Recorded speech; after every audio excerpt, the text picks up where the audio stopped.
রাজ সামানি জিজ্ঞাসা করলেন, wedding economy আসলে কি? আমি পৃথিবীর অনেক দেশের বিয়ে দেখেছি, কিন্তু ভারতীয় বিয়ে একেবারেই আলাদা। নাগা কানাকা দুর্গাপ্রসাদ চালাবাড়ি বললেন, ভারতে বিয়ে শুধু অনুষ্ঠান না, এটা একটা স্ট্যাটাস।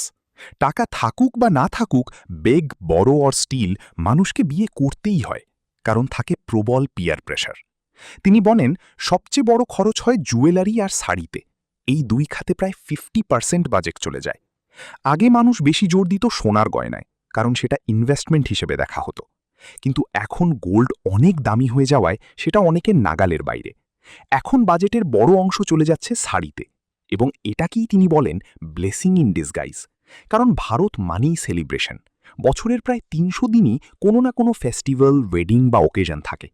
তিনি আরও বলেন, সোশ্যাল মিডিয়া এবং ইনস্টাগ্রামের কারণে এখন মানুষ একই শাড়ি রিপিট করতে চায় না, প্রতিটা অনুষ্ঠানে নতুন লুক চাই। তাই ডিমান্ড আরও বেড়েছে ফ্যাশন এবং ভ্যারাইটির দিকে।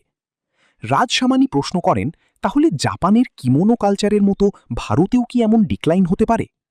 নাগা কানাকার মতে না, কারণ কালচার টিকে থাকে নেক্সট জেনারেশনের কারণে। জাপানে এজিং পপুলেশনের কারণে ডিক্লাইন হয়েছে, কিন্তু ভারতে এখনও ইয়াং জেনারেশন স্ট্রং। চীনের উদাহরণ দিয়ে তিনি বলেন, তাদের ট্র্যাডিশনাল ক্লোদিং হানফু প্রায় হারিয়ে গিয়েছিল, কিন্তু সোশ্যাল মিডিয়া সেটাকে আবার কুল বানিয়েছে এবং জেনজি আবার গ্রহণ করেছে। তার মতে কালচার তখনই বেঁচে থাকে যখন নতুন জেনারেশন সেটাকে মডার্ন, রেলেভেন্ট এবং কুল হিসেবে গ্রহণ করে।